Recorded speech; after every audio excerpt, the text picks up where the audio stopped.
Assalamualaikum warahmatullahi wabarakatuh. Alhamdulillah wassalatu wassalamu ala rasulillah wa ala alihi wa ashabihi wa mawalah. Subhanaka la ilma lana illa ma 'allamtana innaka antal alimul hakim. Wa la hawla wa la quwata illa billahil aliyil azim. Amma ba'du. Para pemirsa, para penyimak ngaji online rahimakumullah. Pada kesempatan kali ini kita akan membahas satu kitab yang berjudul Akhlaqul lil Banin, karangan dari Syekh Umar Ahmad Baroja. Mudah-mudahan niat kita bersama untuk belajar tentang ilmu, khususnya kitab akhlak ini, mendapatkan ridho dari Allah Subhanahu wa Ta'ala dan memberikan manfaat yang seluas-luasnya bagi para pendengar dan juga penyimak ngaji online ini. Baik, sahabat-sahabat, teman-teman sekalian, sedikit tentang biografi dari pengarang kitab ini, yaitu Syekh Umar Ahmad Baroja. Beliau adalah seorang ulama Indonesia ya.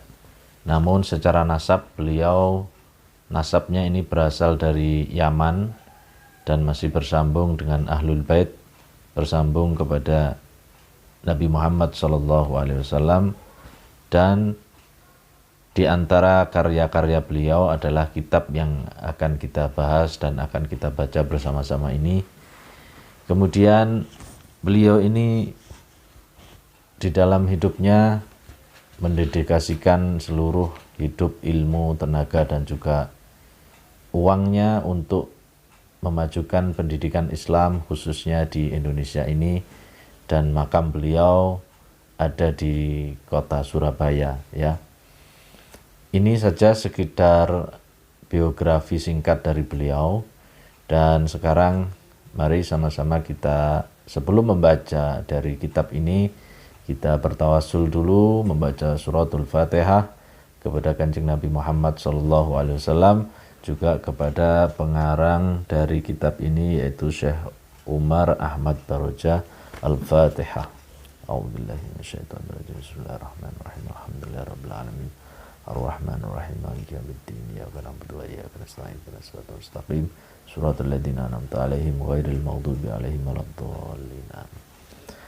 Baik, sahabat-sahabat sekalian, kita mulai mengaji, belajar bareng-bareng ya. Bismillahirrahmanirrahim. Bimadza yatakhallaqul walad.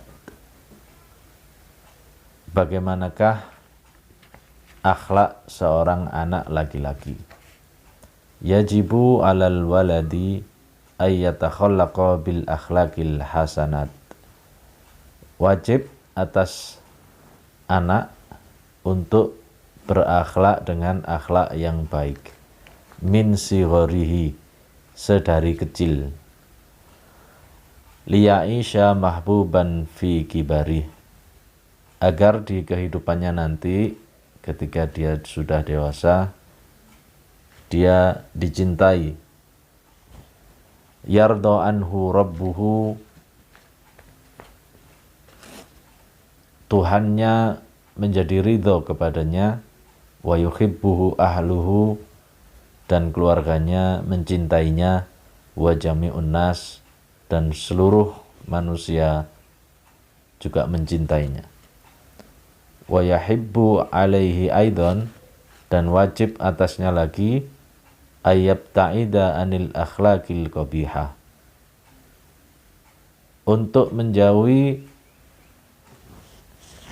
akhlak-akhlak yang buruk, akhlak yang tidak baik. Kaila yakuna makruhan, agar tidak dibenci. La yardo anhu rabbuhu, Tuhannya menjadi tidak ridho. Wala yuhibbu ahluhu, dan juga tidak dicintai oleh keluarganya. Wala ahadum minan nas, dan juga tidak dicintai oleh seluruh manusia. Inti dari ajaran agama Islam adalah kepada budi pekerti yang baik, kepada akhlakul karimah, kepada akhlak yang baik. Sebagaimana Rasulullah SAW bersabda di dalam satu hadisnya, innama bu'istu liutammima makarimal akhlak.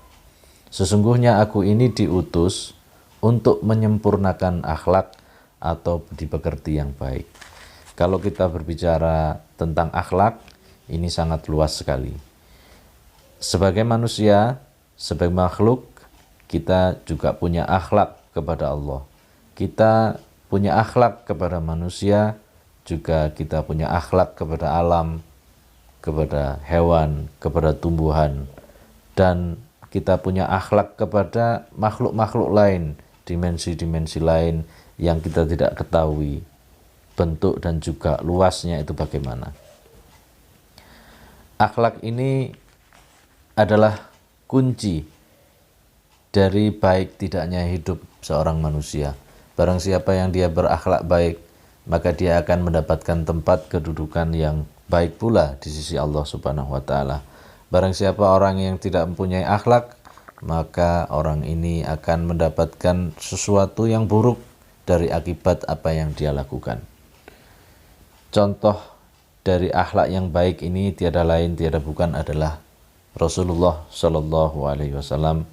Bagaimana akhlak beliau ketika dilempari oleh musuh-musuhnya, ketika beliau dilempari batu, beliau tidak marah, tetapi malah mendoakan orang-orang yang memusuhi dan menjahati beliau. Tentu saja ini adalah salah satu contoh yang harus kita tiru, namun untuk menirunya tentu saja butuh perjuangan yang berat, karena kita manusia biasa.